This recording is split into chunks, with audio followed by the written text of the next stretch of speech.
passado agora e recomeçando voltando de novo aos Linux. Boa noite, senhores. Vamos começar a nossa aula de hoje. Se tiver alguma diferençazinha, porque eu não estou usando o Windows, estou usando o Linux novamente. Instalei um Ubuntu de novo, só para não perder a prática. Estamos aqui. Nós estamos, antes disso, todos que estão aqui já estão apagados, né?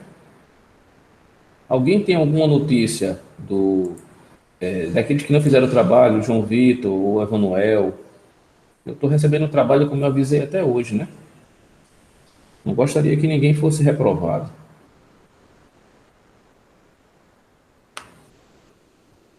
Alguém tem alguma notícia, alguma informação?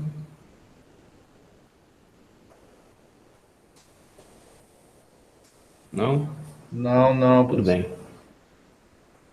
Tá tudo bem. Então, vamos lá. Vamos voltar aqui para a gente terminar, para ter um overview da nossa disciplina.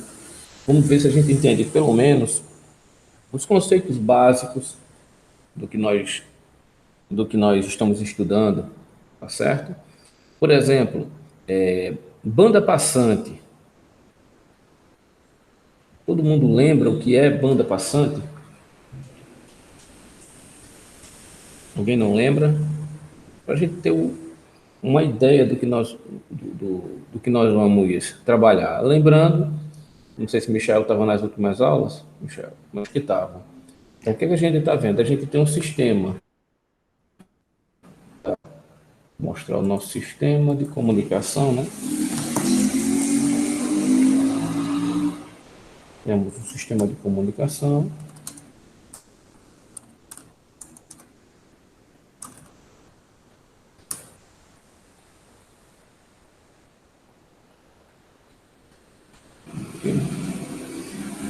Então, nós temos aqui um sistema de comunicação, coisa bem simples. O que é que nós temos? Uma fonte de informação, uma mensagem, um emissor, né? Um sinal, um meio pelo qual esse sinal vai passar, um receptor, ele vai tratar essa mensagem e vai chegar ao destino que foi traçado. O que é interessante nós vermos? Que entre o emissor, eu tenho o sinal, tenho o emissor com um sinal e tenho o receptor, eu tenho aquela caixinha que vai fazer um determinado número de procedimentos para que esse sinal ele seja enviado por um meio. Okay? Nesse receptor eu terei também uma outra caixinha, ele vai tratar essa informação para que seja conhecida, para que o receptor, o destino, ele possa entender, compreender essa mensagem. Nós vimos isso, não foi? Todo mundo lembra? Ou não?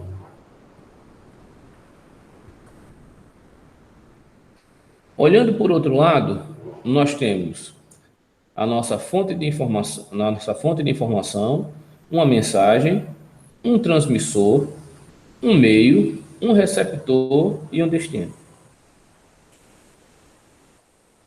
Aí ficou aquelas perguntas: como é que isso é feito? O que é que tem nesse transmissor? O que é que tem nessa caixinha para que eu possa enviar esses dados? O dado, quando ele é enviado, a mensagem, eu não tratar nem de dado, vou tratar a mensagem quando ela é enviada, como é que essa mensagem é enviada? Depois que ela é enviada, ela vai para um meio. Esse meio, ele oferece o que a mensagem que está sendo enviada? A esse sinal que está sendo enviado. Ele vai oferecer ruído. Então, nós já vimos parte dessa caixinha aqui. Diga aí, Michel, diga um componente que tem nessa caixinha, nessa caixa, antes de ser enviada a Essa mensagem. caixa, salvo engano, ele ocorre a amostragem, a quantização. Exato. Então, eu preciso mostrar o sinal, né?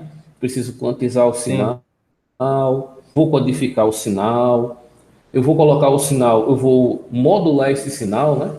De algumas formas, vou colocar numa portadora, não é isso mesmo? sim. Tenho que escolher o tipo da portadora. E isso não é o suficiente ainda. Em cima disso, eu preciso ainda multiplexar meu sinal. Lembra aí, Bruno, o que é multiplexação?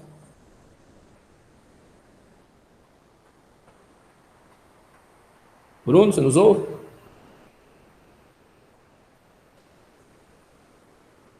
Bruno? Acho que Bruno não está podendo falar, não.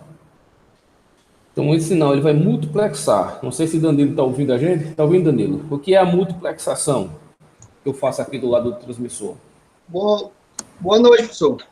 A Boa noite, multiplexação Bruno. é a mistura de vários sinais de frequência, a grosso É, modo. mas eu faço essa multiplexação só em frequência? Tem outra Não, forma de multiplexar esse sinal? não, sim, a multiplex... o senhor está falando só no A domínio da frequência ou do multiplexação tempo? eu posso fazer. Eu posso fazer ela, exato. Eu Por posso multiplexar a amplitude, frequência por e por amplitude, tempo. por tempo. Ah, é, É, por a tempo. multiplexação e pela frequência. Quando eu multiplexo pelo tempo, então eu vou ter um sinal com diversas amplitudes no mesmo tempo. Lembra que eu mostrei? Sim. Aqui, ó. Vou botar aqui, mostrar para a gente ver. Para chegar onde eu quero. Multiplexação. Desculpe. Estou usando um teclado externo aqui. No tempo. Na multiplexação do tempo, eu vou ter isso daqui. Eu não sei se dá para ver aí. Deixa eu pegar esse sinal. Deixa eu copiar aqui. Ó, copiar a imagem. Deixa eu abrir aqui o Write.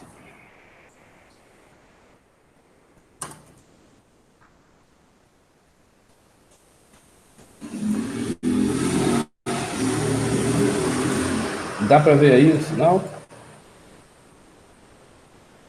Dá para ver? O que é que eu quero mostrar? Que na multiplexação, o que é que eu tenho aqui? Ó? Eu tenho três sinais diferentes, tá vendo? Tenho esse sinal e este sinal. E aqui eu fiz modulações diferentes nesse sinal. Dá para perceber que eu modulei ele. Tem aqui, ó, uma frequência 1, tá vendo? Frequência 2, frequência 3. E eu vou ter uma saída. Vocês estão vendo que eu tenho amplitudes diferentes desse sinal? Dá para perceber? Sim. Então, eu posso ter esses três sinais ao mesmo tempo. Eu faço um somatório. Não vou somar, eu vou juntar esses três sinais e vou mandar ele no mesmo tempo. Então, eu terei sinais, três sinais diferentes, passando no mesmo instante de tempo. Isso é a multiplexação no tempo. Tudo bem até aí? Certo. Professor, Pode falar. é uma dúvida aqui. Aí depois dessa junção aí, é, Aqui, nessa- nessa isso é parte que está multiplexador. vermelho, certo? Aqui, Nos três sinais, por exemplo, como está na figura, eles podem perder as características depois essa multiplexação? é isso que a gente vai ver agora, tá certo? Certo, certo. Veja, quando a gente pegou aqui um modelinho nosso, né, que a gente estava vendo aqui, veja que quando ele sai do transmissor, multiplexei e enviei o sinal. Tudo bem até aí? Quando eu envio o meu sinal, ele não vai para o meio, Michael? Sim, Vejam bem. Veja, do lado do transmissor, daqui para trás, certo? Independente se eu estou usando uma antena, um cabo coaxial, uma fibra ótica, um cabo de par trançado, não importa o que eu estou usando. Mas daqui para trás, você concorda comigo que os meus componentes aqui, eles podem gerar ruído? podem sim. Pronto. Então, você tem lá motores funcionando, você tem dispositivos funcionando. Vamos ter pelo menos uma ideia. Eu tenho dispositivos numa placa, eu tenho dispositivos discretos, certo? Eu tenho lá resistores, eu tenho indutores, tenho capacitores, tenho transformadores, não é isso? Eu Sim. tenho dispositivos SMD e tenho dispositivos que a gente já viu maiorzinhos. Você lembra a diferença do SMD para o outro, por exemplo, um resistor SMD para um resistor normal que a gente tem? Você lembra a diferença? Ou É, não? na parte da dimensão dele, diferença, né? Dimensão, o resistor SMD é praticamente um carocinho de arroz, é menor do que um caroço de arroz, né? Isso. Um resistor, um capacitor, um indutor SMD. Então, esses dispositivos SMDs, eles geram menos ruído. Eles são fontes menores de ruído dentro do meu circuito. Só que eu não posso fazer um circuito só com SMD. É muito complicado fazer isso. O custo também de um SMD é maior do que um custo de um dispositivo discreto, de outro dispositivo discreto semelhante. Certo? Por exemplo, em filme, um resistor de filme, por exemplo, um capacitor cerâmico, um SMD é mais caro. Tanto é que no laboratório, que eu trabalhava em Campina Grande, no DOC, para a gente pegar um SMD, meu amigo, a gente tinha que justificar o uso. Por que, que eu ia fazer o SMD? Ia fazer um circuito com SMD? Não, é para diminuir o ruído, é porque a gente vai ter menos interferência, a nossa placa tem que ficar menor, o consumo energético é menor também. Você entende? Ok. Está entendendo? Então veja, então eu vou ter um conjunto de ruídos. Como é que eu retiro o ruído? Os filtros, né? Exato. Então, veja que mesmo na saída, tanto na entrada do meu transmissor, como no meio do transmissor, como na saída, eu vou ter filtros. E os meus próprios filtros podem gerar distorção. Você entende? O filtro tem que ser muito planejado, ele pode gerar distorção. Porque nós vimos que os filtros, ele é um quadripolo, que ele vai atenuar determinadas frequências, deixando passar outras. Seja frequências mais altas, frequências mais baixas, frequências dentro de um range, né, dentro de um conjunto de frequências. Sim. Lembra disso, os tipos de filtro? Pronto. Sim. Joguei isso numa rede, joguei no ar, joguei num cabo coaxial, joguei num par trançado, joguei numa fibra ótica. O meu sinal agora começou a correr. Legal. O meu sinal, ele está isento de ruído? Não. Refazendo a pergunta, o sinal que eu vou ter aqui no receptor, ele é igual ao sinal que saiu do transmissor? Não, não é igual, não. Por isso que na entrada do transmissor, primeiro, quando esse sinal chega, ele chega com a mesma potência que foi transmitida? Não. Por que que ele não chega? Porque aí no meio, no meio ele já passou por vários processos, né? E depende também do meio, ele vai perdendo potência. Exato, a gente chama isso de atenuação. Não tem noção isso. A gente vai o sinal vai sendo atenuado. Geralmente essa atenuação ela tem a ver com a distância. Ok? Sim. Quanto maior a distância, maior a atenuação. Com essa distância, nós temos também ruídos que incidem sobre o sinal. Então, você pode ter nesse mesmo meio, eu estou com a fibra ótica, né? Você tem na sua casa, perdoe a pergunta, mas é fibra ótica ou é cabo coaxial que você usa dentro da sua casa? Internet. Ou você usa o celular? É a linha mesmo telefônica comum, aquele não é Não é fibra ótica não, né? não. Geralmente é cabo coaxial. Tá Sim. ok? Então, da sua casa para o poste é um cabo coaxial. Só que do poste para a rua, para a próxima, para a central de tratamento, certo? Do Sim. seu sinal, é uma fibra ótica. Então, o que é que ela faz? Ela junta diversos sinais, ou seja, diversos sinais para cada casa, e junta em uma única caixinha, um único meio. Ela junta e vai transmitir aquilo naquele meio. Então, veja, a própria mudança, mesmo se eu tiver uma fibra, de fibra para fibra, eu vou ter o ruído que vai ser inserido do próprio meio. Quando eu junto esses sinais, eu também vou ter ruído. E eu posso ter a colisão desses sinais. Lembra de interferência intersímbolo, interferência do mesmo canal? Estão lembrados disso? Sim, sim. Ou não? Eu Alguns tenho todas detalhes. essas interferências. Pronto, basta apenas você lembrar que eu vou ter um monte de ruído nesse meio. tá certo? Eu vou ter um monte de ruído.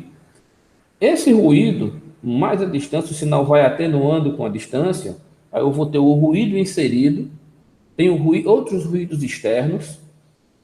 Por exemplo, se você está trabalhando com antena e você tem um sinal wireless, você pode ter outros ruídos que vão atenuar aquele sinal. Dentro de um cabo, mesmo o cabo sendo isolado, né? Ele sendo blindado, você tem sinais internos e tem a própria influência do próprio meio. Então você tem ruídos que vão acontecendo. Quando você chega do outro lado, quando você colocou no receptor, eu tenho um sinal fraco e sujo, um sinal fraco e com uma gama de ruídos. Tudo bem até aí?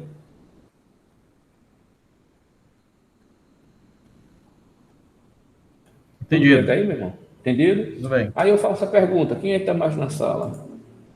Eu estou com o Danilo, Bruno. Bruno não consegue falar, não, né, Bruno? Era bom participar, mas não tem Oi, problema. professor. Pronto. Então, Bruno, chegou o sinal aqui no receptor. Eu vou até copiar essa imagem para ela ficar maior, tá certo? Vou colocar aqui.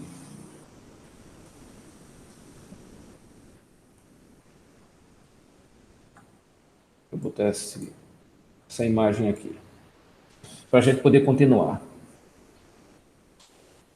O sinal que chega aqui no receptor, o próprio Michel já disse, ele tem duas características. Ele saiu do transmissor, passou pelo meio. Quando ele chega no receptor, ele chega com duas características interessantes.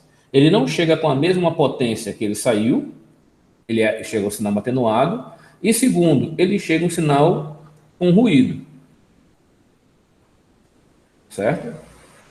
Como é que eu vou medir esse ruído? É a primeira, a gente viu como medir, que tipo de medição eu posso fazer, que tipo de relação eu faço na medição desse ruído.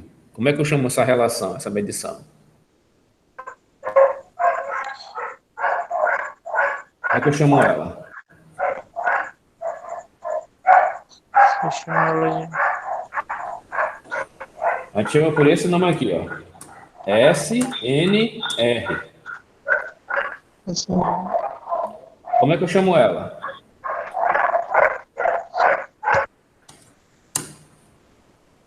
Como é que eu chamo essa relação?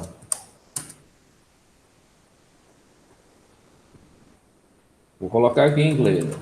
Signal, noise, rate. A gente chama de relação... Sinal ruído, tudo bem? É a relação sinal-ruído. Sinal barra... Opa, mexi aqui. Relação sinal-ruído. É o SNR. Então eu preciso saber qual é a minha relação sinal-ruído que chega aqui. O que a relação sinal-ruído me diz? E ela é dada em quê? Primeiro, Nem decibel? ela é dada em dB. Então ela é uma relação dada em dB. E o que ela vai medir para mim? O que ela vai me dar? O que ela me dá? A quantidade de perca, né, que você teve no seu sinal. Ela vai me dar o 10 log, ó, 10 log do meu sinal dividido, a potência do sinal dividido pela potência de quem? Alguma dúvida?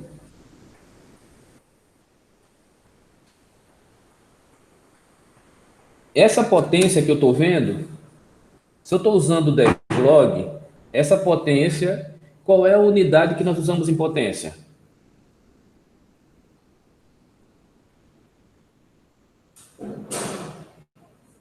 Vamos lá, vamos botar a física, vamos botar a engenharia para fora. Qual é a unidade de potência? Estou medindo potência, que unidade eu uso? Watts. É o watt. Geralmente isso aqui vai estar em mili ou nanowatt. Tudo bem? Ou não tudo bem? Esse sinal aqui dentro, ele vai estar em mili ou nanowatt. É por isso que eu estou usando 10 log. Se eu fosse medir corrente ou tensão, seria 20. Como é potência, é apenas 10. Por quê? Lembrando que a potência, ela tem um quadrado, né? Lembra? Potência da EVI, ela não tem um quadrado se eu utilizar a resistência tanto na corrente quanto na tensão. Então eu vou usar apenas 10 log. 10 log do meu sinal pelo ruído. Então, quanto maior, vamos lá, quanto maior for o meu sinal ruído, significa o quê? Vamos lá, Danilo. Quanto maior minha relação, significa que eu tenho o quê? Eu tenho mais sinal, eu tenho mais ruído.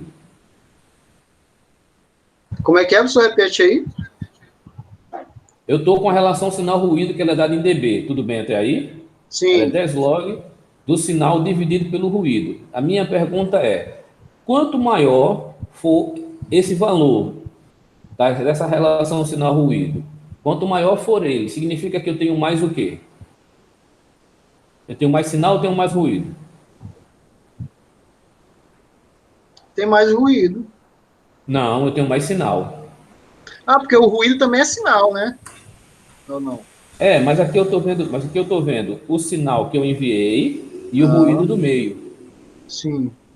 Então, a relação sinal-ruído, ela me diz o seguinte: eu mandei um sinal com, por exemplo, 1 miliwatt, certo? Mandei um sinal Sim. com 1 miliwatt.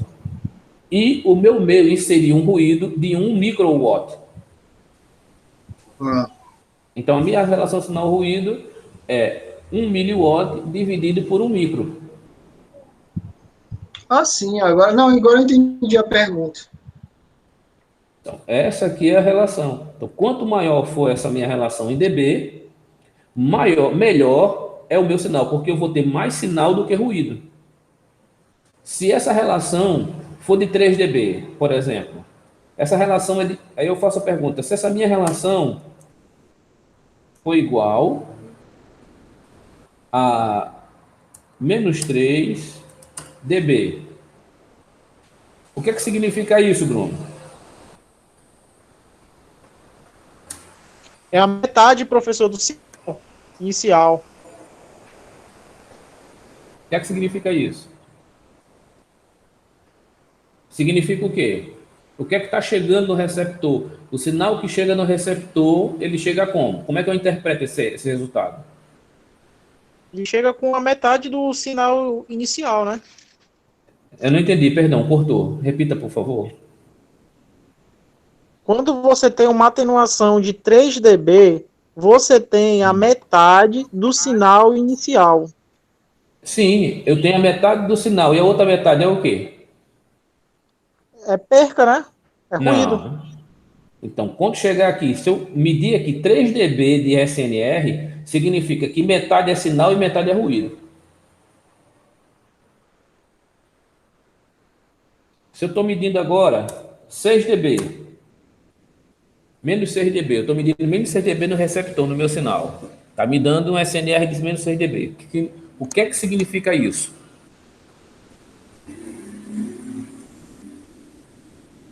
Você tem um quarto do sinal. Não, um SNR de 6 dB, o que é que ele me diz? Ele me diz que do meu sinal, de 100% do meu sinal, que eu estou recebendo aqui, independente de quanto, vamos supor aqui que aqui está chegando 100 miliwatts, certo? Está lá 100 miliwatts. Está chegando aqui 100 miliwatts. E eu faço essa relação de SNR de 6 dB. O que é que ela está me dizendo?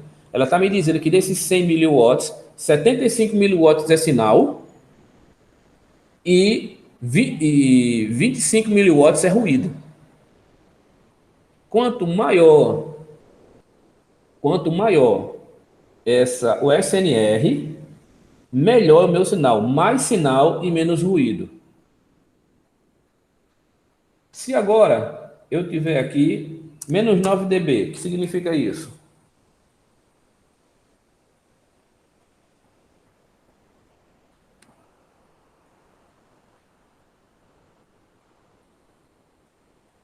Michel, o que é que significa isso? Se não estiver entendendo, diga. Professor, nessa parte aí, desses valores em dB, não entendi A muito gente já bem. fez, a gente já fez um monte de exercício. Sim, Vamos sim, lá. mas eu Vamos me voltar. sempre aí nesse...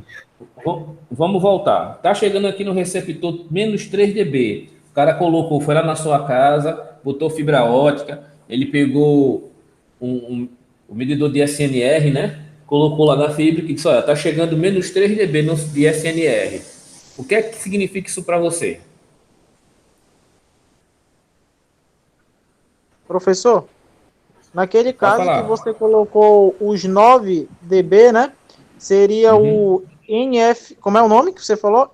SNR, que SNR, tá aqui, ó. seria Olha aqui olha 12, ali na tela. ok. Seria 12,5, né? De Então, o que é que vai ruído. acontecer? Vamos chegar lá. Peraí. Para você entender, Michel.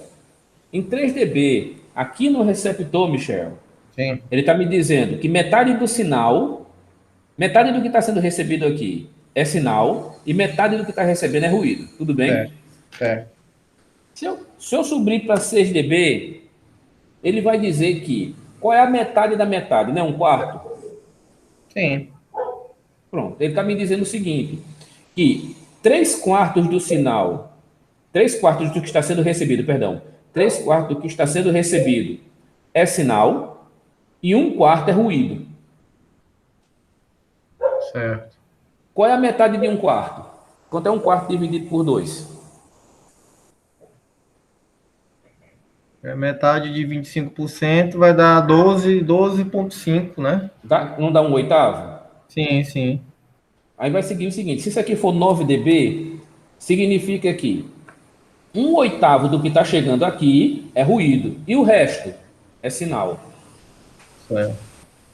certo? Se eu Entendi. subir agora para menos 12 dB, um oitavo vezes 2, então um 16avos é ruído e o resto é sinal.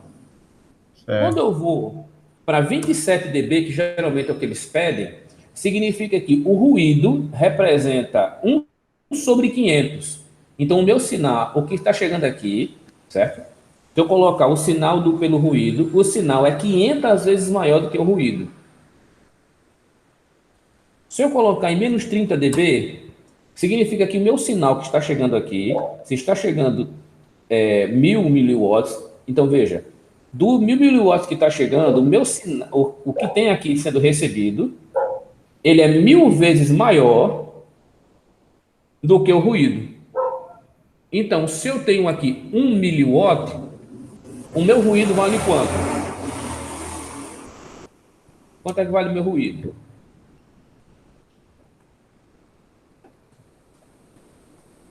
Quanto é 1 miliwatt, 100 miliwatt dividido por 1000?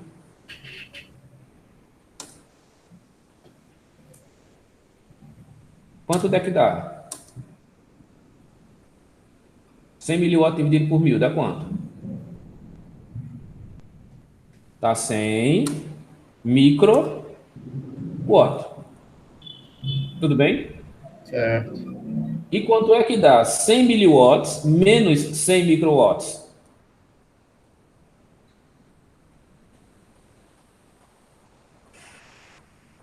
Dá quanto? É só você fazer a conta na sua calculadora. Dá 99,99999999 miliwatts. Vai dar 99,999, perdão, botei ponto, não foi? Vírgula 999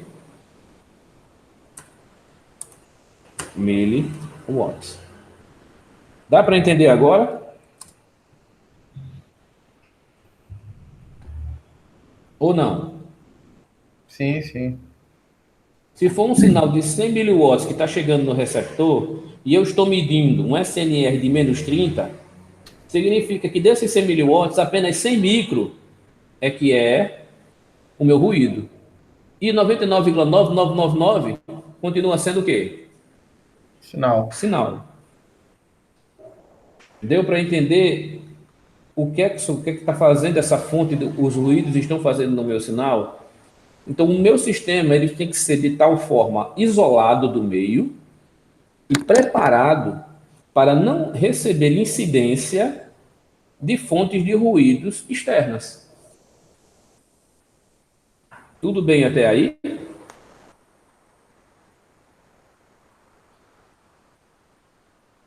Ou não tudo bem? Sim, Viu? professor. Tudo bem. Pronto. Agora vamos tratar de uma coisa mais real. Estou com o meu celular. O meu celular, o seu celular, o nosso celular, quanto é que ele recebe lá? A gente já viu, né? Quanto é que o nosso celular recebe de sinal em potência? Aproximadamente menos 86, menos 87, né? É micro ou é pico? Ou é nano? É dBm, né? É dB, é dBm? É dBm. Menos 86 dBm. A gente já viu o que é um dBm. Não sei se vocês lembram. O dBm é o dB dividido por 1000. Tá certo? Então, 30 dBm é 30 dB dividido por 1000. É. Então, o sinal que eu encontrar em menos 86, ó, em menos 30 eu já tenho um sinal quantas vezes menor? 1000 vezes, não é? Não é isso? Sim. Só que eu vou pegar essas 1000 vezes e dividir por 1000 de novo. Quanto é que dá 1000 dividido por 1000?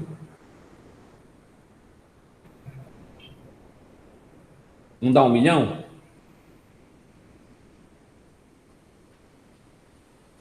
1000 vezes 1000, perdão. 1000 multiplicado por 1000, que é em dB, né? Vai dar 1 milhão. 1000 dividido por 1000 dá 1, mas 1000 vezes 1000 vai dar 1 milhão. Sim, sim. Então, em 30 dBm, eu vou ter o sinal 1 milhão de vezes menor. Agora, imagine em menos 86 dBm. É muito pequeno ou não é? Bem pequeno. É muito pequeno. Então, veja, esse sinal é muito pequeno. Eu tenho muita fonte de ruído operando na faixa de celular? Tenho. Isso é uma pergunta interessante. Vocês pensam ou acham que tem? O que é que você acha? O que é que você acha, Michel? Professor, eu acho que é usado uma faixa que não tem tanto, né? Que não tem tanta interferência. Deva ter, mas Vamos lá. O que é que você acha, Bruno? O que é que você acha, Danilo? Deixa eu pegar aqui e abrir o Dropbox, enquanto vocês estão pensando aí. O que é que você acha, Danilo e Bruno?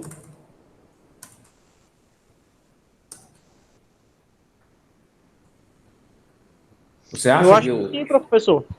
Acho que tem sim. Eu acho que também tem bastante. esse é o problema? Por exemplo, quando a gente... Vocês já viram falar da coisa chamada GPS? Adivinhe em que faixa o GPS trabalha? Hein, Michel? Adivinha aí em que faixa o GPS trabalha? eu não sei, professor. Deixa eu dar uma olhada aqui. O GPS trabalha na mesma faixa do celular, 2.4 GHz. E não 3.4? apenas ele, exatamente, 2,4 GHz. E não apenas ele que trabalha nessa faixa. Nós temos várias aplicações. Por exemplo, o nosso celular em 4G, ele funciona tanto na faixa de 2,4 GHz quanto na faixa de 700 MHz. Da 698 até 706 MHz. Essa faixa de 700 MHz, ela também é utilizada pela TV digital e pela TV digital. Então, todo sinal de TV que é enviado, que nós recebemos na nossa casa, que é jogado pelas antenas das emissoras, certo? Elas trabalham na mesma faixa que é trabalhado também o 4G. E isso é fonte de ruído. Você entende? Certo. Isso é fonte de ruído. E aí, o que é que se faz então para que esse ruído não mate o sinal do celular? Então, foi feito muitos testes.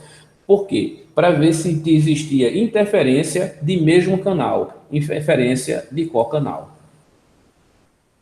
E foi visto que não tinha interferência de qual canal.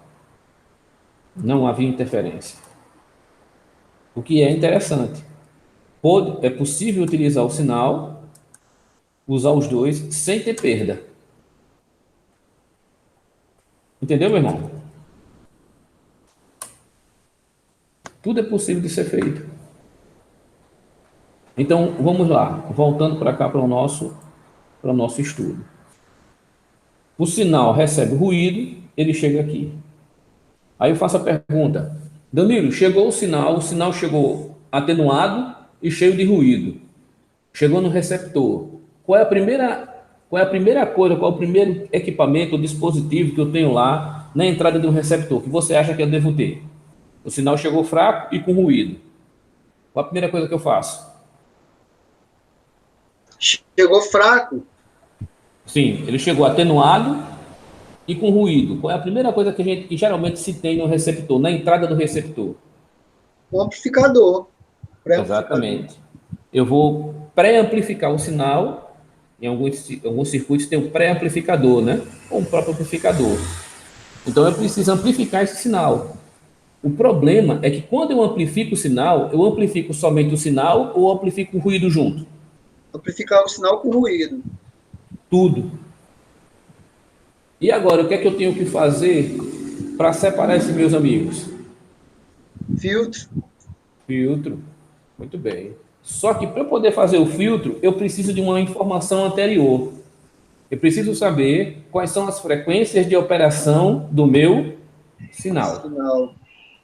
Vocês estão vendo que tudo que a gente está estudando é muito bem casado? Então você não consegue entender nem fazer o sistema funcionar? 7. Sim. Pronto. Então a gente consegue ver por aí. O sinal está crescendo, eu chego o sinal, pré-amplifico, amplifico o sinal. Na saída desse pré-amplificador, geralmente a gente usa um amp-op, né, um amplificador operacional, dependendo da frequência de funcionamento também, porque os amplificadores operacionais eles têm limites de trabalho, principalmente ele não trabalha em frequências muito altas, o transistor, ou um transistor ou amplificador operacional faz a pré-amplificação desse sinal, depois eu faço um filtro nesse sinal, porque eu sei qual é a faixa que ele tem que trabalhar, mas não é o suficiente. Muitas vezes eu preciso fazer teste nesse sinal para saber se o ruído, se o meio ou o ruído inserido pelo meio, como ele provocou erro no meu sinal. E esse sinal, ele não vem todo, ele vem dividido em pacotes, dividido em pequenas caixinhas. Então eu vou testar caixa por caixa dessa para ver duas coisas. Eu preciso recuperar o meu sinal e preciso testar se houve erro no meu sinal. Tudo bem até aí? Ou não tudo bem?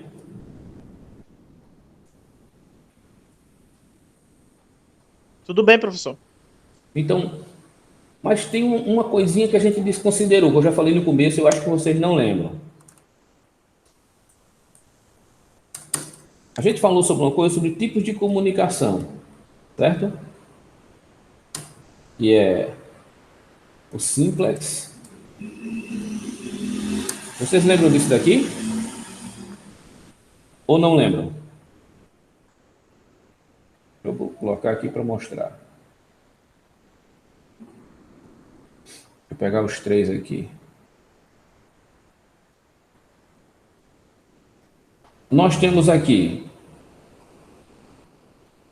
Deixa eu ver se esse aqui fica melhor para a gente ver. Pronto.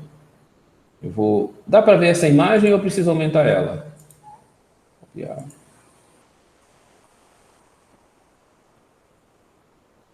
Como eu estou fazendo um overview, eu me dou a liberdade de colocar isso aqui.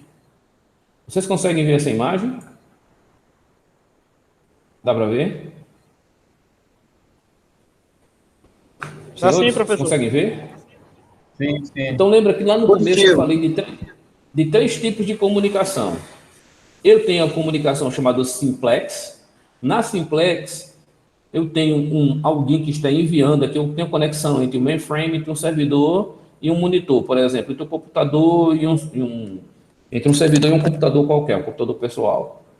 Então eu tenho uma comunicação chamada simplex, aonde o meu emissor apenas envia dados e alguém recebe. E me dá um exemplo de uma peça que tem apenas jogando mensagem e nada voltando para quem está enviando, para o transmissor. A TV.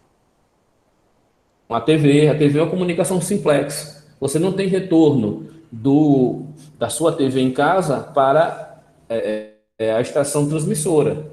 Mas além da simplex, eu tenho a comunicação chamada half duplex.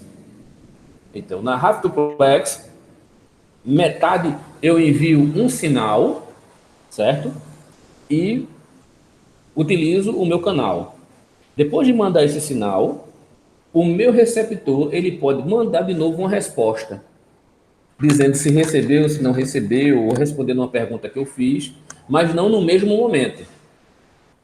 Então, eu só posso usar o canal meio tempo e ele pode usar o canal meio tempo. Por isso que tem o nome half, metade. Metade do tempo eu uso, metade do tempo ele usa. Tudo bem até aí? Certo. Pronto. Isso era muito utilizado, tinha redes que eram dessa forma. A rede Talking Ring, por exemplo, funciona dessa forma. Um exemplo dela. E tem uma comunicação half duplex, full duplex. Na full duplex, ambos quem está recebendo, que está enviando, certo? Fazem o mesmo trabalho. Eles podem usar o mesmo meio ao mesmo tempo. Tanto estou enviando sinal como estou recebendo sinal. Tudo bem até aí? Ou não? Isso é muito utilizado, por exemplo, no meio que eu estou tratando agora com vocês. Veja, eu estou falando, o sinal está indo. E vocês podem falar no mesmo momento que eu estou falando também, ou pode digitar. Então, nós temos uma comunicação full duplex.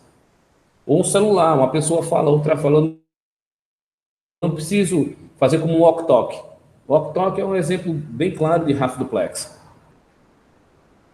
Um fala, aperta um botão. Para o outro falar e eu ouvir, eu tenho que soltar o botão e ele apertar também. Então, no tempo que ele está falando, eu não posso. Aqui não. Você tem a comunicação full duplex. Então, na comunicação full duplex, vamos ficar com ela. Quando essa estação workstation, você manda uma mensagem, né?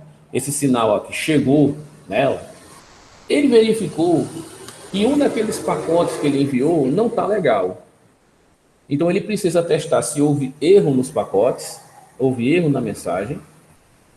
E, havendo erro, ele deve saber se ele pode reconstruir aquela mensagem. Ou se aquele pacote ele atrapalha tanto ao ponto de você não conseguir entender o que está sendo dito, o que foi enviado. Então, alguns protocolos, vocês vão ver quando vocês pagarem rede de computadores, vocês vão ver que vai ter protocolos como, por exemplo, já ouviram falar de TCP/IP? Vocês já ouviram falar? Sim, professor. Bom, vocês sabem o que é o TCP/IP? Não vou explicar o que é, eu quero somente saber se vocês sabem o que é, entendem o que é TCP/IP. TCP/IP é o protocolo de redes ou não? de LAN, rede LAN. Protocolo de IP, ele é usado, 8 camadas, por aí vai. ele é dividido, dependendo da forma que utiliza, né? Entre 5 ou 7 camadas, até 8 camadas no modelo mais antigo, modelo OSI. Aí você tem alguns modelos, você tem o modelo OSI. Mas o que é que ele é um protocolo, o que é que ele diz? Ele diz o seguinte, o modelo TCP/IP, em outras partes. Eu mando a mensagem, eu preciso que o meu receptor teste aquela mensagem, veja se aquela mensagem ela está sem erro e me dê um retorno. Olha, a mensagem chegou normal, legal, precisa mandar não.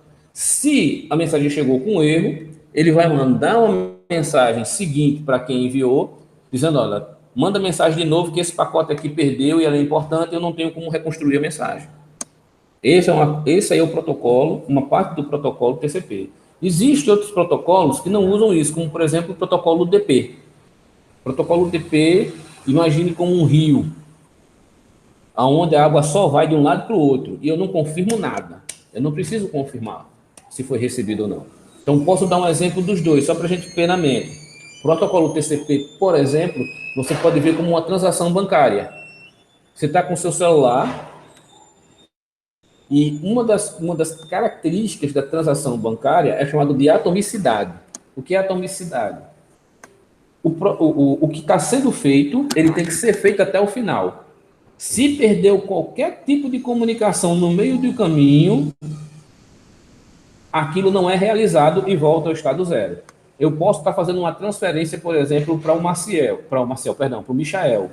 Então, se em algum momento eu perdi conexão ou aconteceu qualquer coisa, um dado foi enviado errado, houve um pacote que chegou errado, eu não consigo fechar aquele negócio, eu não consigo fechar aquele procedimento e o dinheiro não é transferido. E eu tenho que fazer um procedimento de novo. Vocês já passaram por isso alguma vez? E está fazendo o procedimento de cair, você não conseguir fazer, ou na passada no cartão de banco, no caixa eletrônico. Vocês já passaram por isso? Alguém já teve essa experiência? Já, professor? Já sim. Pode falar. Fale, Bruno.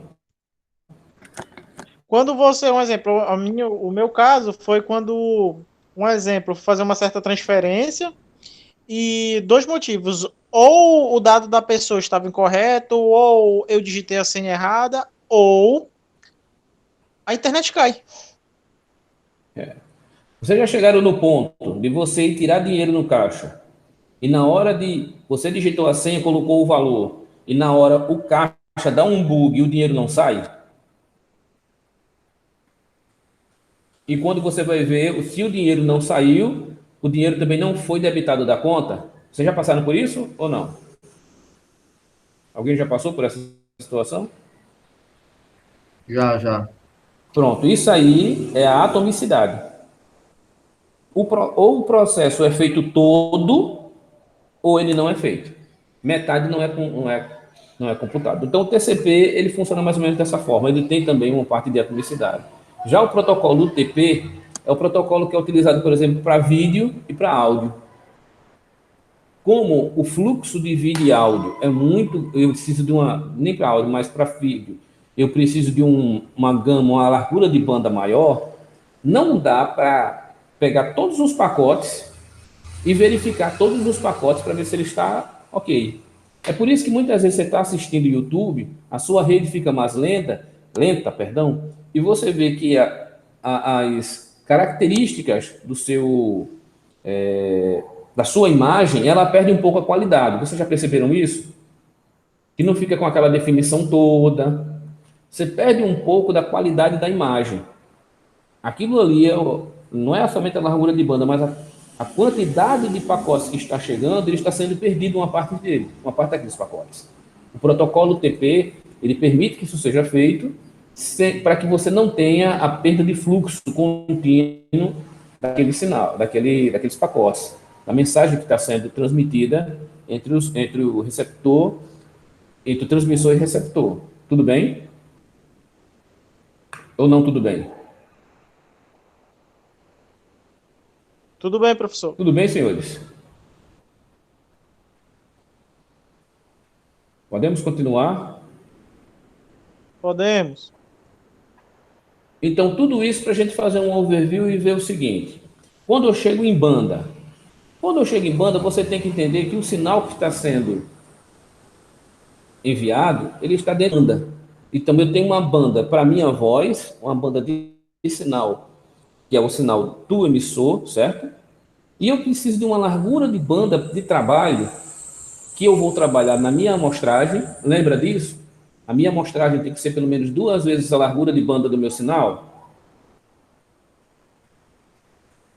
Ou não? Estão lembrados disso? Sim, professor, eu lembro. Pronto. E a largura de banda que eu vou trabalhar na minha transmissão, muitas vezes não é igual à largura de banda que eu estou trabalhando no meu sinal. Geralmente ela é bem maior. Porque eu preciso mandar não apenas aquele sinal, mas vários sinais. Aí nós vimos que tenho banda estreita, eu tenho banda larga e tenho banda ultra larga. E tudo isso diz respeito ao que? A largura de banda que eu vou ter, o meu BW, tá bom?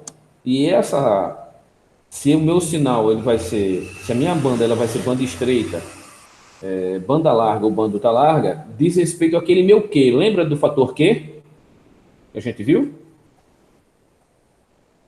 A gente não viu um fator Q? Não sei se vocês lembram dele.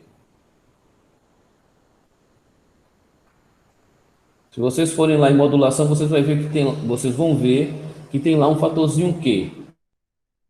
A gente viu filtro, modulação e viu um fator Q, tá bom?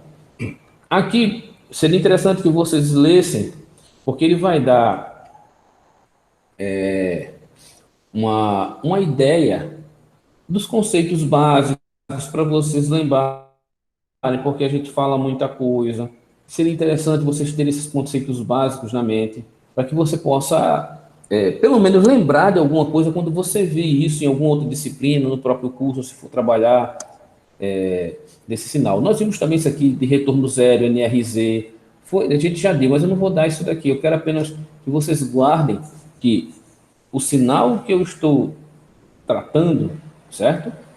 Por exemplo, aqui é um sinal analógico, que ele é convertido para um sinal digital, ele é modulado, ele é multiplexado, ele é enviado, então eu tenho uma gama de ruídos. Lá na frente eu preciso verificar esse sinal, colocar filtro de sinal, amplificar esse sinal e desfazer tudo que foi feito no transmissor para que eu possa entender a mensagem que foi enviada. Tudo bem? Ou não tudo bem? Existe por exemplo aqui, formato de transmissão digital. Ele coloca, ó, a maior parte dos dados digitais gerados por computadores e terminais, que em geral operam internamente a partir de um formato paralelo de sinal de nível TTL. Alguém lembra o que é TTL? Transistor Logical. Alguém já viu isso aqui? Sinal TTL, lógica transistor. Ninguém viu não, né? Deixa eu ver se alguém mandou mensagem aqui pra gente. Pedindo para entrar. Não. Não, então tá tudo ok. Então, TTL é algo que quem já trabalhou com eletrônica mais antiga lembra os circuitos TTL. Não sei se o Danilo lembra de alguma coisa, a gente tinha alguma coisa dessa naqueles livros antigos do How-To, né, da eletrônica digital. Você tinha lá as TTLs. TTL Chegou é a ver, aquele Danilo? sintonizador?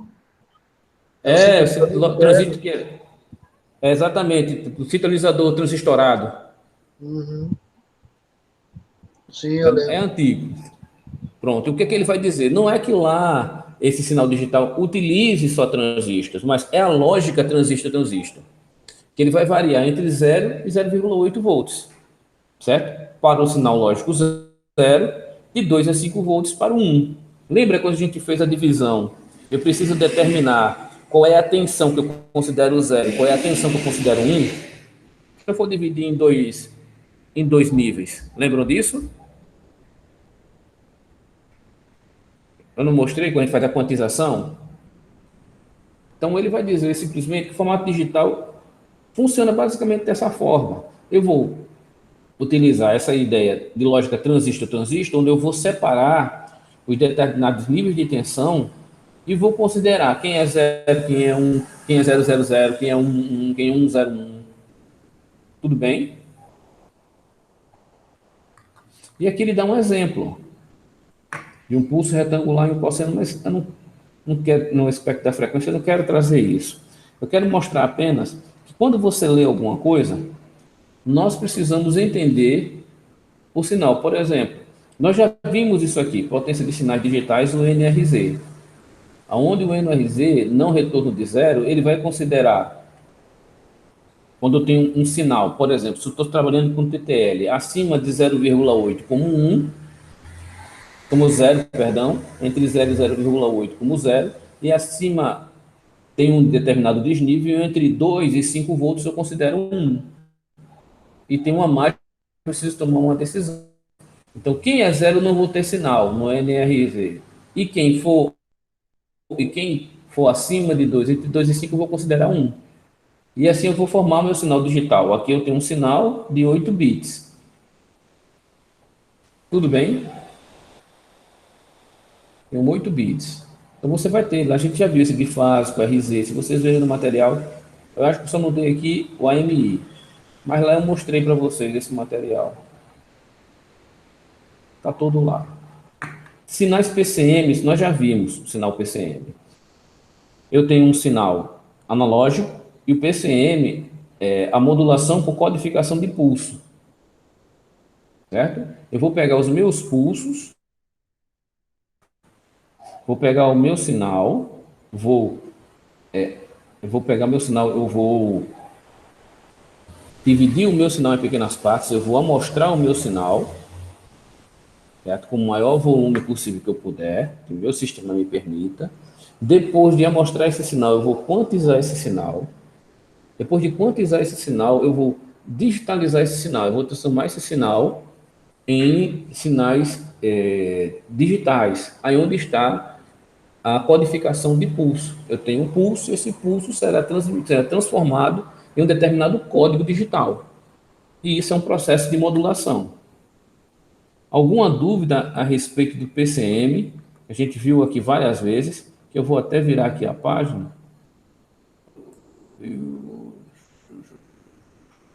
Como é que é aqui, meu Deus do céu? Eu botei, não me lembro aqui dele, faz um tempinho. Puxa, eu botei esse bicho aqui. Cadê o giro? Go to, não. Cadê o giro? Zoom, rotate aqui. Rotate right. Pronto. Dá para ver aí?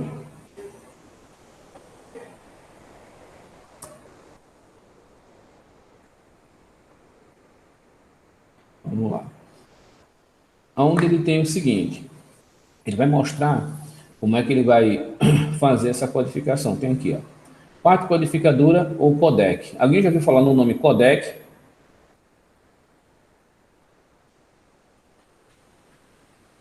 Alguém já ouviu? Sim, professor. Codificador e decodificador. Pronto, bem. Aqui eu tenho um codec. Ó. O que é que ele está fazendo? Ele vai ter o sinal analógico, eu vou ter um filtro, tá vendo? Passa faixas. O que é que ele vai ter aqui? Ele vai ter um amostrador, tá vendo? Samples são amostras, onde ele vai amostrar esse sinal. Ele vai fazer uma compassão, a gente já viu lá, compassão de sinal, ou compressão, dependendo de como seja feito. Eu vou ter a conversão do sinal analógico digital, que é aquele espaço que a gente já viu. Depois eu vou ter a conversão de série paralelo, ok? E eu vou ter aqui, ó, o pulso de sinalização, um combinador digital. Aqui ele está usando um PCM de 6 canais, mas poderia ser outro. E aqui vai ter a divisão, ele vai pegar todos esses sinais, tá vendo? Vai fazer um MUX. Ele vai multiplexar os N canais em um único meio. Daqui ele vai fazer um combinador digital e vai ter a saída do PCM multiplexada. Eu tinha um sinal analógico, seja voz, seja lá o que for, uma imagem, qualquer coisa. E eu preciso fazer o meu sistema todo funcionar para que na saída eu tenha apenas uma coisa. Veja, aqui eu tenho apenas um sinal, mas eu podia ter N sinais aqui. Vários sinais. Eu vou juntar todos esses sinais, vou multiplexar e vou ter uma saída digital multiplexada. Uma coisa interessante que a gente tem que ver, que eu tenho uma coisa aqui chamada relógio. Relógio de sistema de 8 kHz. Uma pergunta, Michael e Bruno, por que eu preciso de um relógio?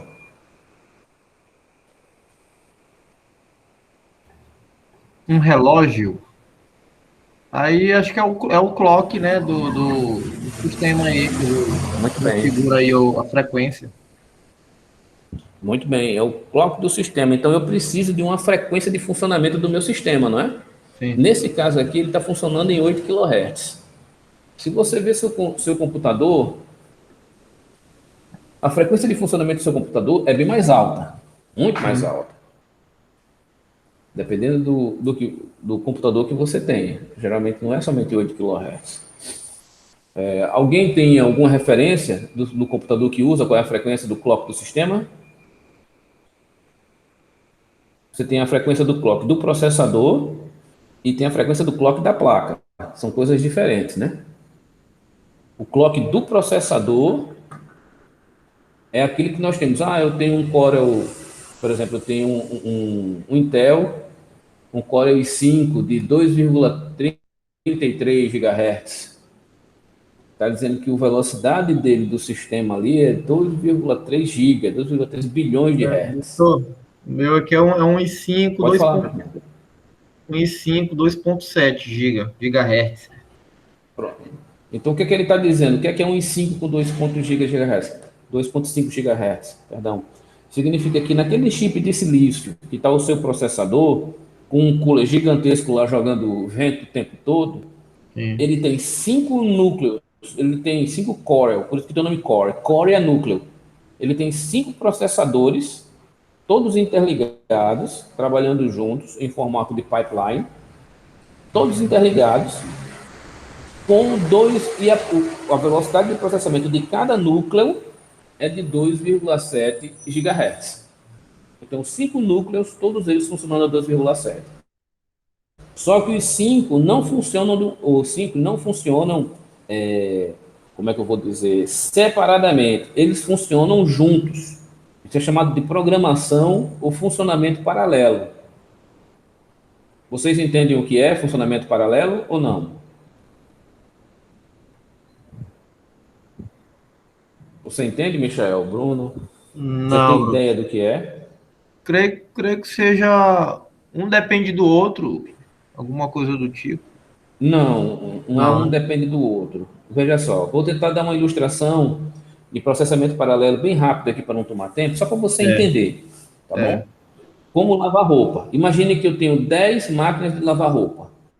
10 não, eu tenho 3 máquinas de lavar, para ficar rápido, eu tenho 3 máquinas de lavar roupa, certo? Todas as 3 fazem a mesma coisa. Só que eu posso pegar as 3 máquinas e colocar para lavar cada uma roupas ao mesmo tempo, não é? Sim, Não posso fazer isso? pode. Legal, eu vou ter lá um determinado número de horas que elas vão levar, sei lá, 10 quilos de roupa, vão passar 4 horas lavando, 3 horas, 2 horas lavando. Um exemplo. Mas sabe o que é que o pipeline faz? Ele vai fazer o seguinte. Vamos supor que eu tenho aqui, ó. Vamos supor que isso aqui fosse 5 máquinas de lavar, tá vendo? Esses 5 quadrados aqui. Em vez de eu colocar, encher essas 5 máquinas e esperar 2 horas, eu posso fazer o seguinte. Eu posso pegar essa primeira máquina aqui e colocar ela somente para molhar a roupa. Depois de molhar, eu jogo para essa máquina. E pego essa outra máquina aqui.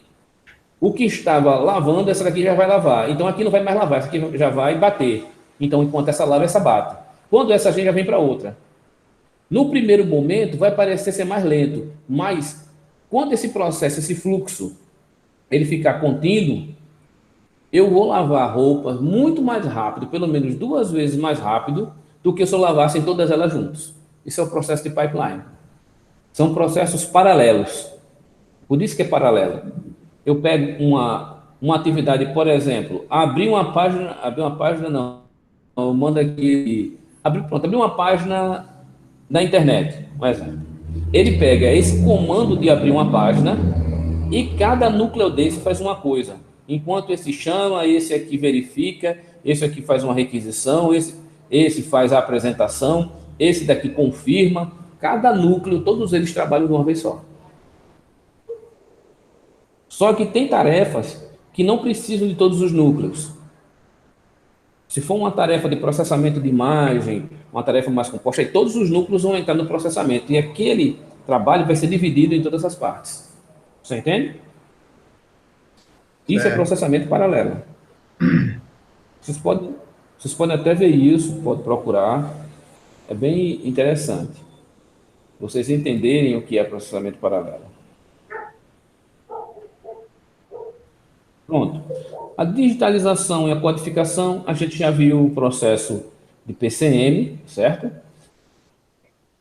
Essa parte de resolução não é tão. Eu quero apenas que vocês saibam ver o material, ler o material e identificar o material. Uma coisa que ele não disse, acho que nesse material ele coloca, é ruído de quantização. O ruído de quantização é o único de sistema de transmissão digital de alguns pulsados e é produzido no processo de digitalização.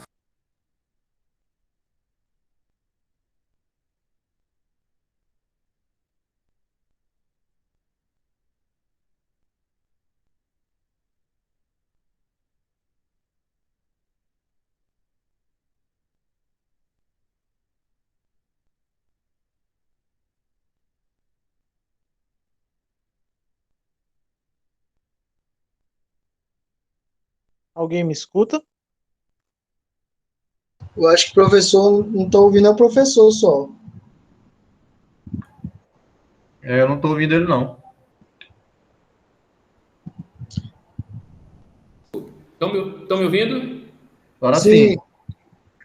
Foi algum Ok. problema? O meu computador travou meu microfone sozinho, bicho.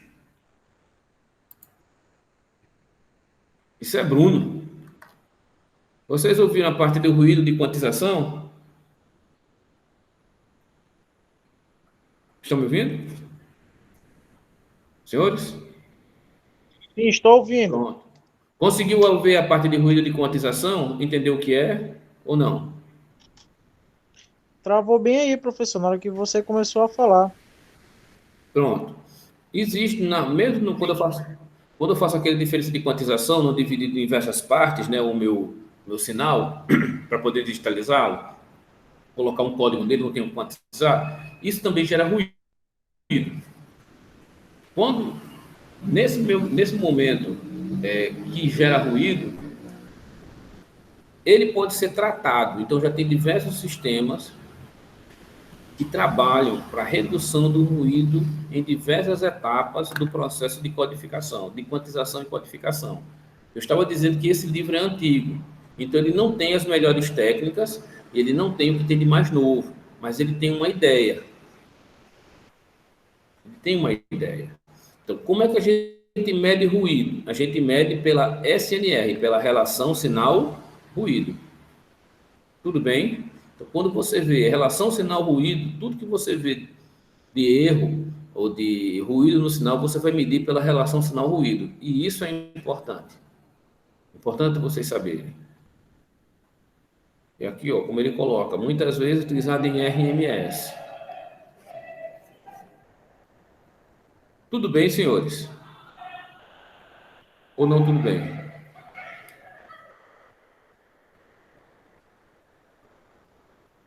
Tudo bem, professor? Pronto. É claro, bem, eu não sei o que é que vocês vão trabalhar, o que é que vocês vão, se vocês vão ter ideia de fazer isso no futuro, mas é interessante vocês conhecerem pelo menos o básico disso, tá bom? Deixa eu passar para frente. Olha, preste muita atenção nesse sinal aqui. Esse sinal é chamado de sigmoide, porque ele parece um sigma, ele parece um S. Estão vendo? O formato desse sinal, ele é utilizado em muitas aplicações. Alguém já ouviu falar de rede neural artificial? Já ouviram falar? Ouvi falar. Uma rede neural artificial, o coração dela é um negócio desse. Essa sigmoide é gerada, geralmente, ela pode ser gerada por uma função chamada tangente hiperbólica. A tangente hiperbólica é que gera uma função como essa. Você veja que ela cruza o zero, né? E ela tem a mesma coisa que acontece no primeiro quadrante, acontece no terceiro quadrante. Significa que ela é uma ímpar. Mas veja, quando ela cresce rapidamente e depois ela estabiliza, a mesma coisa. Ela ativamente, rapidamente e depois ela estabiliza, cruzando pelo zero. Essa é a função da tangente hiperbólica. Por que eu tive que mostrar isso aqui para vocês? Porque muitas aplicações que são utilizadas hoje, seja em oração de um algoritmo genético, de um RNA, de muitos sistemas que são utilizados, sistema de IA, né, de inteligência artificial, utiliza essa curva. Então, a batalha de muita gente é implementar essa curva em hardware, porque em software você consegue fazer, mas em hardware é um pouco mais complicado. Tem trabalhos que já fizeram. Essa curva é importante. Onde você vê ela, isso aqui é uma sigmoide. Eu só fui ver que essa bendita existe, eu já estava no mestrado. Então, eu gostaria que vocês conhecessem ela antes. Bom, vamos passar um pouco mais à frente aqui, para eu poder... Aqui tem uma ideia de circuito digital analógico, conversores, né? Nossa aula não é disso, é mais para nós entendermos o circuito. Aqui, no conversor digital analógico, tem um circuito que eu acho interessante. Veja, você tem aqui, porque vocês vão pagar ainda da eletrônica analógica, né? E aqui você tem um amplificador, certo? Geralmente é um amplificador operacional, ligado na chave inversora. E isso aqui que ele está fazendo, esse tipo de ligação, vocês já estudaram em num curso técnico, alguma coisa, amplificador operacional? Vocês já viram isso? Algum de vocês? Ou não?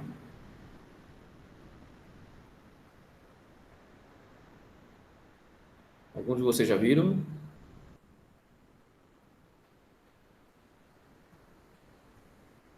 Eu não. Senhores, estão me ouvindo? Não? Pronto. Mas quando você vê, bem rápido para não tomar muito tempo, imagine que eu tenho aqui um amplificador, uma coisa que vai amplificar meu sinal, e o amplificador operacional ele é conceituado como um amplificador de tensão controlado por tensão. Ele amplifica o sinal controlado pela tensão de um outro sinal, certo? Então, dependendo da configuração que você liga, como você liga o seu amplificador, ele pode ser muita coisa. Nesse caso aqui, esse amplificador, ele está pegando todos esses sinais, ó. Então, por essa configuração, desprezando aqui, é claro, os transistores, né, que ele está ligado. Mas, isso aqui são MOSFETs. Mas, considerando esses sinais aqui que ele está ligando, ele está juntando, isso aqui é um somador, ele está somando todos esses sinais. É um somador. Então, você vai ver isso também na disciplina de eletrônica analógica, tá bom? Você vai ter isso aqui como circuito somador.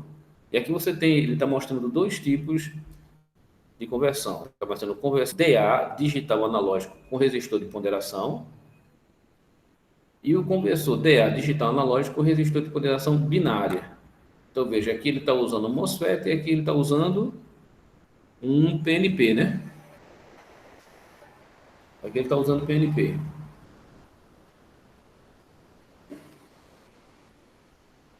Então, passando aqui para frente, aqui são apenas circuitos para a gente poder entender e como vai funcionar. Mas não é isso aqui que eu queria ver.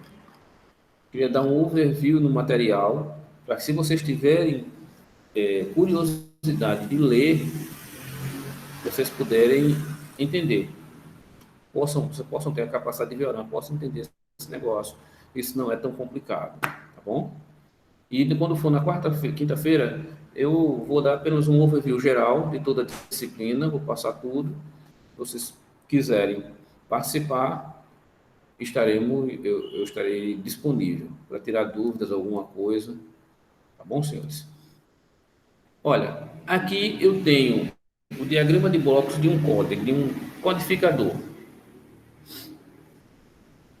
Ele bate a referência, ele está usando aqui essa versão aqui antiga, e é um full duplex de 8 bits. Vocês conseguem ver a minha tela ou não? Conseguem ver minha tela?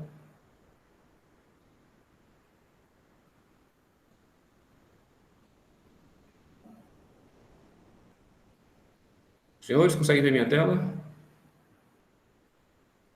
Olá, olá, olá. Eu quero terminar com esse daqui agora, com esse circuito. Estamos vendo, sim. Aí eu lhe pergunto, veja, você está vendo aqui que tem tá vendo? Voz a ser transmitida, entrada, tá vendo? E voz recebida, na lógica. Tá vendo? Vocês estão vendo aqui, ó, sample and hold, ou seja, ele faz a amostragem.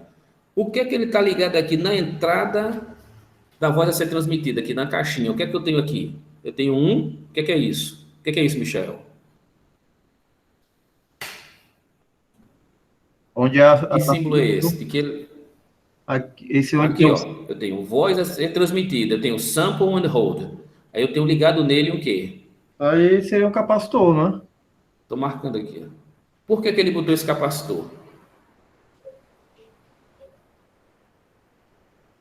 Creio que seja para demonstrar aí que Você... seria um filtro ou... Exatamente, meu irmão.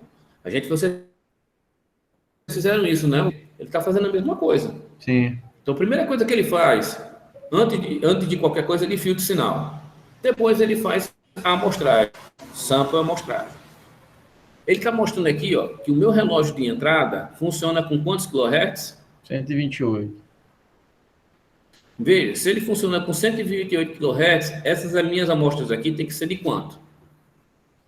Minha largura, qual vai ser a minha quantidade de amostra? Estou trabalhando com 128, então a minha largura de banda minha largura de banda é de 128 kHz. Qual vai ser a minha amostra?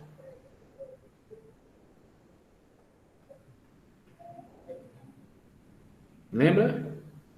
No mínimo aí quanto? A metade, né? Não, rapaz, duas vezes, homem. É Duas vezes a 256. largura Isso de mesmo, banda. perdão, é 2 vezes a largura de banda. Pronto. Então eu vou ter aí 256, pelo menos 256, né? Quilo resto de amostra. Ou seja, eu preciso de 1 sobre 256, precisa aí mais de 256 mil amostras. Tá bom? Por sinal, por partezinha do meu sinal. Agora veja, será que a gente consegue entender o que é que o circuito está fazendo? Ó, eu tenho um circuito de controle de conversão. Então eu faço uma potência que quando ele está ligado e desligado, eu tenho aqui, ó, esse símbolo que você está vendo aqui, isso aqui é um amplificador, não necessariamente um amplificador operacional, mas um amplificador, tá certo? Eu tenho um caminho da chave analógica. Eu tenho aqui um sync, sintonizador. Eu tenho aqui uma lógica de sinalização.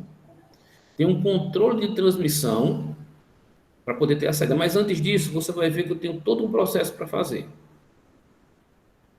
Eu preciso fazer o controle de recepção de dados, preciso ter uma quantidade de bits, porque eu não vou ter aqui uma quantidade de amostras, lembra disso? Mas a quantidade de amostras não é suficiente. Eu preciso quantizar meu sinal. E esse meu sinal vai ser quantizado em quantas partes? Se eu tenho 8 bits,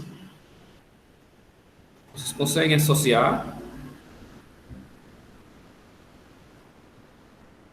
Se eu tenho 8 bits, significa que eu vou ter 2 elevado a 8 quantidades, não é? 2 elevado a 8 é quanto?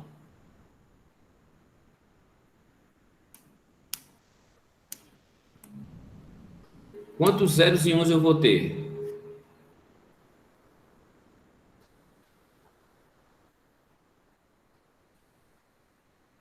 Vocês estão me ouvindo ainda? Vamos lá, professor. Quantos zeros e uns eu tenho? Eu tenho 8 bits. Aqui, ó. Ele está me dizendo duas coisas quando eu disse que ele tem 8 bits. Primeiro, ele está me dizendo a quantização. A quantização é 2 elevado a 8, né? Que dá 256. Então, eu vou ter meu sinal 256. dividido em 256 partes. E cada parte dessa vai receber quantos bits? 8. Então, eu vou ter 01, 01, 001. Entendeu? Ou não? Eu vou ter aqui, ó. 0. Eu vou ter aqui 01, 01, 01, 01. Meu amigo aqui. Pronto. 2, 4, 6, 8. Então eu vou ter isso. Para cada amostra minha, eu vou ter 8 bichinhos desses. 256 partes. Alguma dúvida?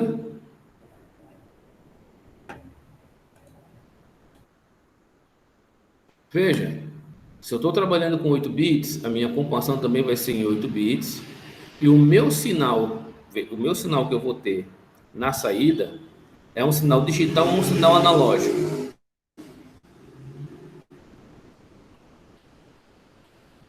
E aí? A minha saída vai ser um sinal digital ou um sinal analógico?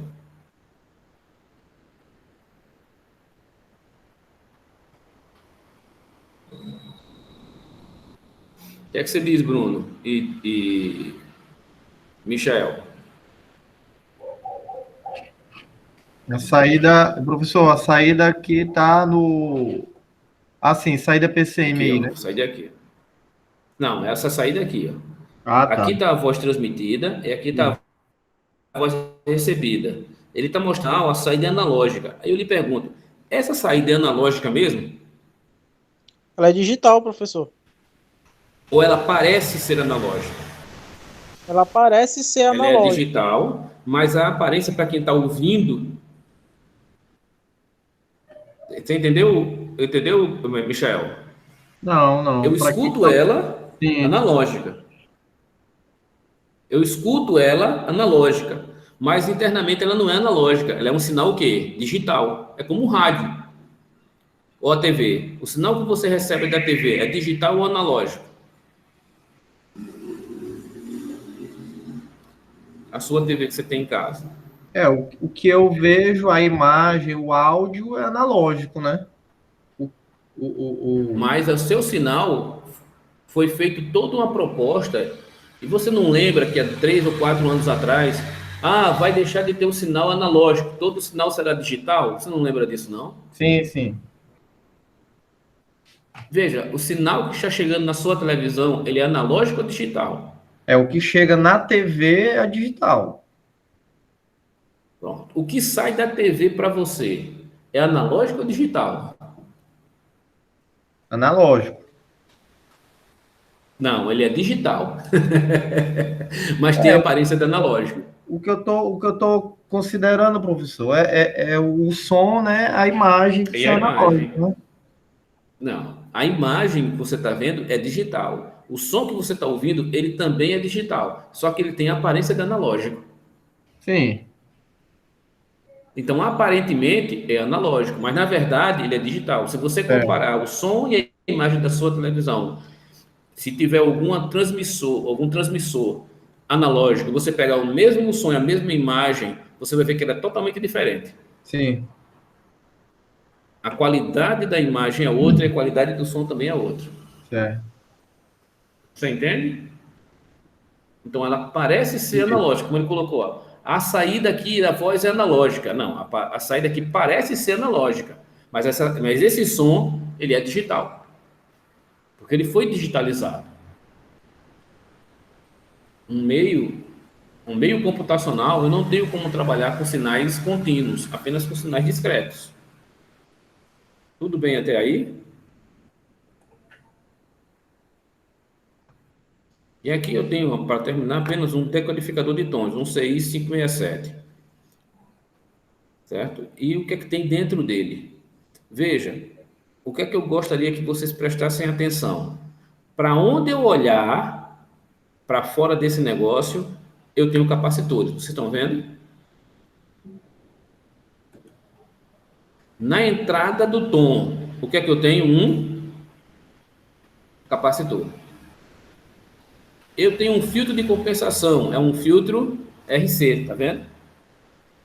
Dependendo da ligação, o filtro passa altas, o filtro passa baixas.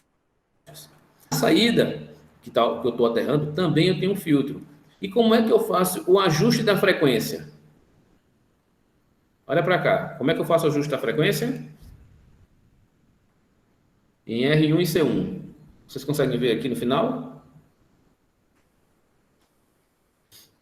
Sim, Certo. Como é que eu faço o ajuste da frequência? Em um resistor e um capacitor. capacitor. Veja, eu podia ter um resistor variável e um capacitor variável, não era?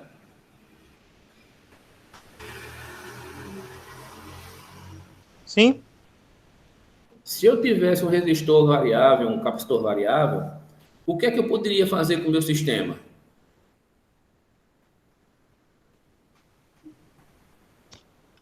Ajustar a frequência, professor? Eu podia ajustar o range de minha frequência. Mas isso aqui é um decodificador de tons.